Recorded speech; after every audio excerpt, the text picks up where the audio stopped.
What up, gang? Carolina Jackpot time coming at you. It is Saturday morning. I hope you guys and gals are having a good one today.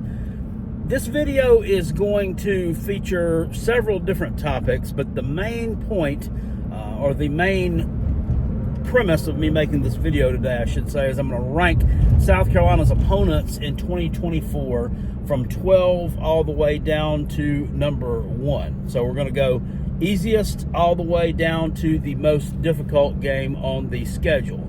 Also, stay tuned until the very end of the video. I'm going to announce something that's going to be coming up on the channel here really soon. And something else I wanted to get into real quick is this. Take a look at this screen grab from a video that I posted the other day.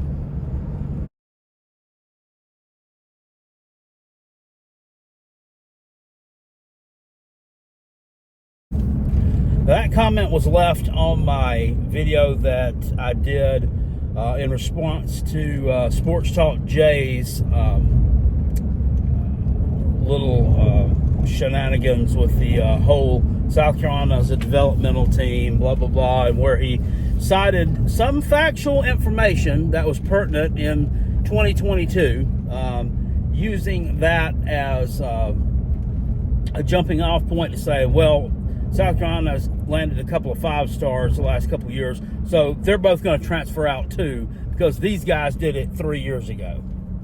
So I made a video in response to that where I stated facts, and apparently this individual, Mr. At Father and Son Having Fun, thought that Carolina Jackpot was butthurt.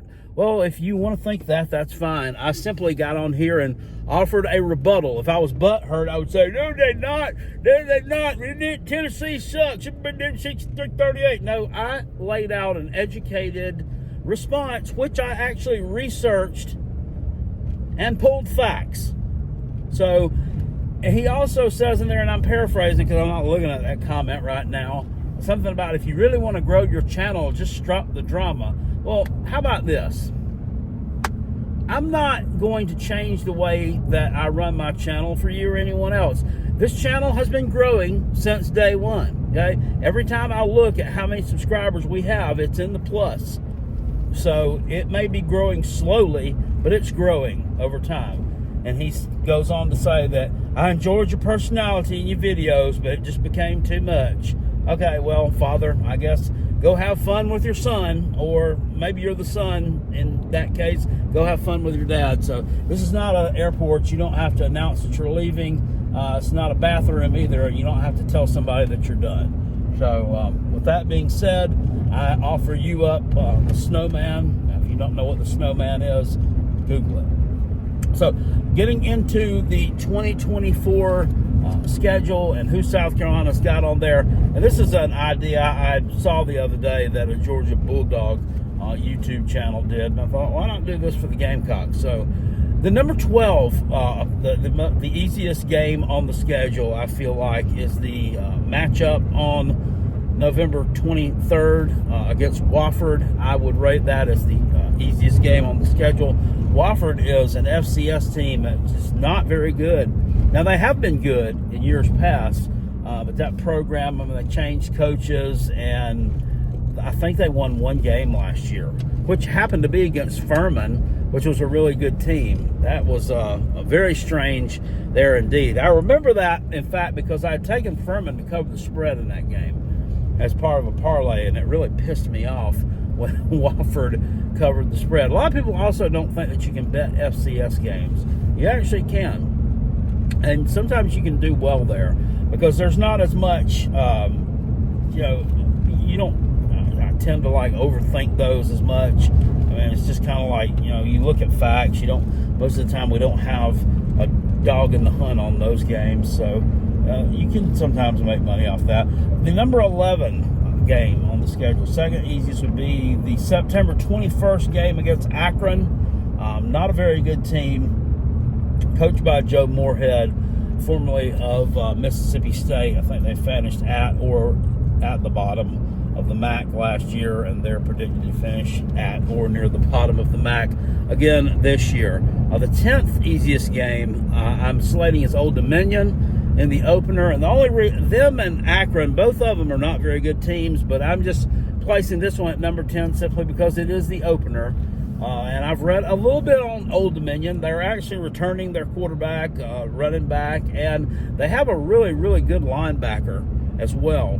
The problem is, I mean, they don't have much else, and those skill players, the quarterback, running back, they're not real good. But South Carolina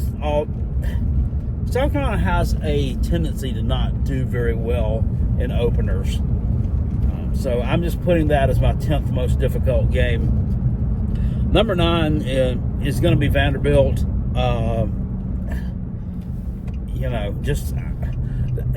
think that they may be improved somewhat this year. Being improved somewhat, I mean, I don't know that they'll win an SEC game, but they're bringing in a new offensive coordinator. They've got a transfer quarterback coming in from New Mexico State, Diego Pavia. This guy is an absolute bulldog. Really good dual threat type abilities. Jerry Kill, his former coach at New Mexico State, is also joining the Vanderbilt staff as like some type of an analyst.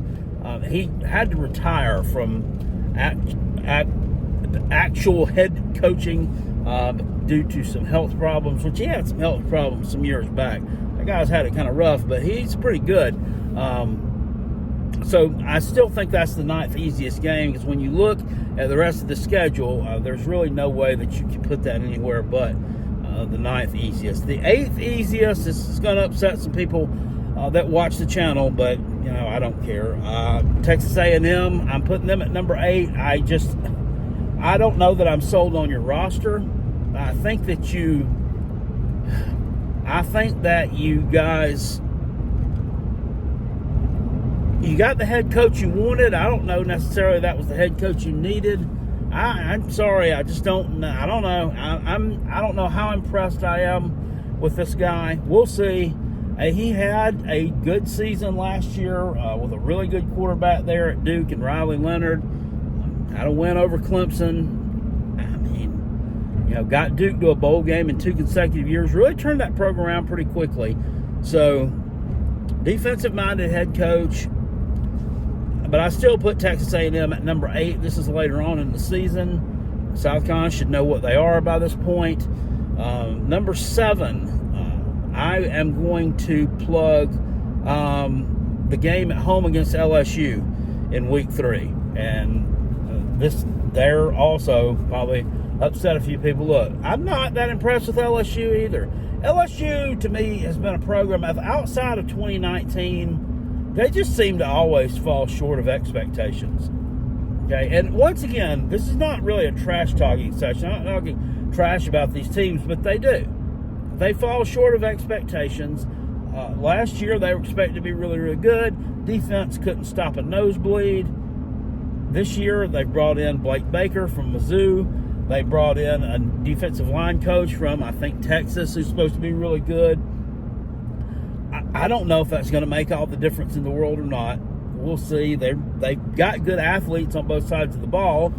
We know that Nussmeier is going to be the quarterback. We've seen him. He looks decent, but as far as who he's throwing it to, you lost 2 NFL guys in the draft there. I mean, I don't know who's going to run the ball for you. Both your running backs transferred out or left the program. So LSU, I'm putting in at number 7. That's going to be a noon game, actually, over on ABC, which is strange. I was really hoping this would be a night game.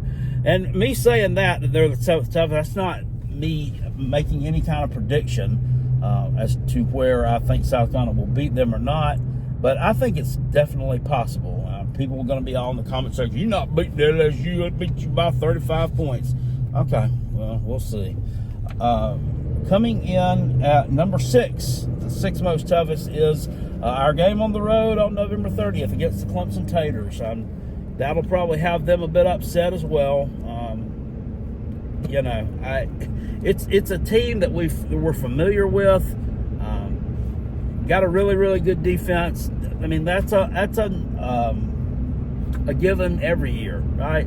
You can't move the ball. You couldn't move the ball last year. No Will Shipley this year. Phil Moffitt's going to have to carry the load. Can he do it? I don't know. Fumbles the ball a lot. He's a decent running back. Got a couple of highly regarded transfers coming in at wide receiver. He had a couple of transferred out too. I don't know if Garrett Riley could get that offense to the level of the TCU offense that he had in 2022. I mean, we might be looking at a totally different Clemson team. I mean, you didn't see any shades of it last year, so I'm not real high on them. I'm not real high on their quarterback. I'm putting them at number 6. Number 5 toughest game is the road game at Kentucky on the 7th. And, why are you putting Kentucky ahead of Clemson? It's a road game, number 1. Number 2, Kentucky's going to be gunning for South Carolina. We've beaten them 2 years in a row. They don't like that. They feel like they had the better team both years. 2022, they made the excuse that Will Levis was out. 2023, well, I really don't know what their excuse was. They just lost. Got some good talent on the outside, and Dane Key and Barryon Brown. Bringing in Brock Vandergriff, a guy that I think at quarterback, I think this guy is just ready to blossom into something. He's waited and waited and waited and plugged away at Georgia. Never could crack the starting lineup there. Really couldn't crack the 2 deep because Stetson Bennett was the starter in 2022 with Carson Beck was right behind him. So he wasn't getting any kind of game reps. I think this guy is a really talented quarterback. It's a road game. They're going to be ready for us. It's a 3:30 ABC game, and I think that that's your number 5 toughest game on the season. The number 4 toughest game, and that got kind of a little bit tough to kind of sort these out. Number 4 toughest game is the road game at Oklahoma. I don't think that Oklahoma is necessarily better than like LSU, or I don't think they may not even be better than A&M or Clemson. But this is a road venue against a team that you really have never faced before. Shane Beamer should have some sort of knowledge of it, but it's been a while since he's been there, so it probably doesn't look the same as it did 3-4 years ago, scheme and player-wise. I'm putting that at number 4. That's going to be a tough game for South Carolina, especially if it comes off of a game against Alabama on the road. So you're having to go to Tuscaloosa and then turn around and go to Norman. That's another reason I put that at number 4. Number 3 is the home game against Ole Miss. Of course, Lane Kiffin has got a roster that's stacked this year. Going to be really good on both sides of the ball. They're going to have a really good offensive line.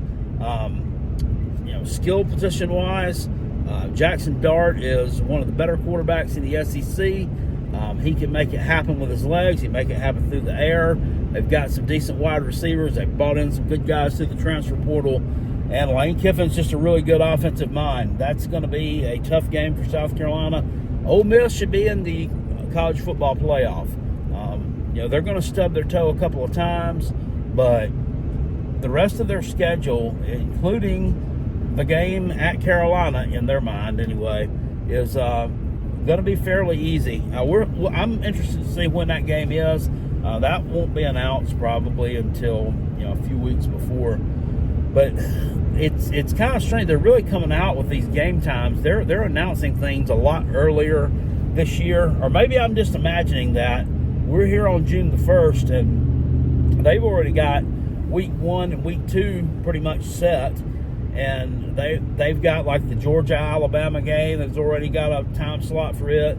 The Georgia-Florida game, obviously, it's going to be at 3:30. When else would it be?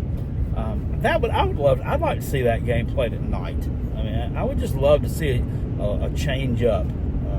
Change is not always good, but sometimes change can be interesting. I don't want it moved to noon, obviously, because you just wouldn't have the same crowd effect there. But I'd like to see that be a night game in Jacksonville. I think that would be cool.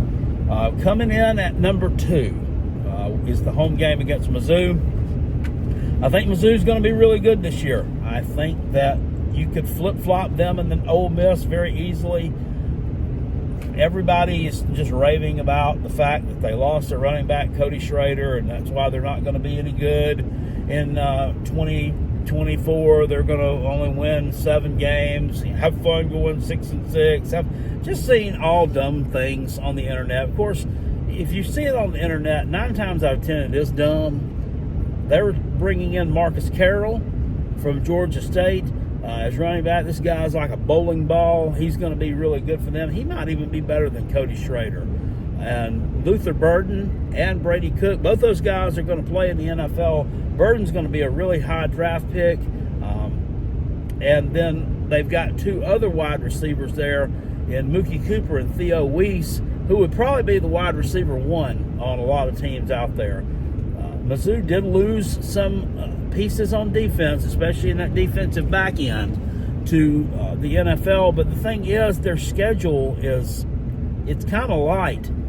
So I don't know how much that's going to affect them or not. So I've got them as my number 2 on my toughest games. And the number 1 toughest game is going to be the road game at Alabama. Still, is Alabama going to take a step back under Kalen DeBoer? They've lost a little bit of talent there, but I think Jalen Milroe is probably one of, if not the best dual threat quarterbacks in the nation. Really, really hard to bring down. Really good at running the football. That's going to be a tough environment for South Carolina to play in. That comes off of the Ole Miss game too. So you've got 3 back-to-back really, really tough games. And going to Alabama, I think that their downhill running game it's going to be tough for South Carolina to stop. Defensively, I do think the Gamecocks will build on what we saw in 2023 at the end of it, but that's going to be your toughest game of the season. So there's that. Now, what I wanted to talk about next real quick was I'm going to start doing my college football season game-by-game previews and predictions for various teams. I'd like for you guys to start putting down in the comment section below who you want to see me do. Obviously, I'm going to do South Carolina. I'm going to do Clemson. Outside of that, the ball is in your court. Let me know who you want to see me do. I'm not going to be able to do them in the order that you put them in, but I'll take suggestions, and that's where I'll draw it from. If you want me to do Hawaii, I'll do my best to break down the Hawaii Rainbow Warriors and give you a prediction on their season. Just not sure how good it's going to be. But let me know. I'd really like to start doing these things after the Phil Steele magazine comes out, but I started recently back working my old job, and I really like that job, but it kind of takes away from, I don't have a set schedule with it, so I usually don't work on the weekends, but aside from that, I could get off at 2 in the afternoon and be done, or it might be 6 o'clock in the evening before I get done. You just never know what you're going to run into, and I don't want to commit to something that I can't fulfill. So let me know down in the comment section below who you want to see me do. If you enjoyed the video today, hit it with a thumbs up. If not, you can go the way of father and son having fun and just go. I don't know what was it he said. It was just too much. I'll see you later. All right, guys. I'll see you guys later. I appreciate you. Peace. I'm out of here. Go Gamecocks. Catch you on the next.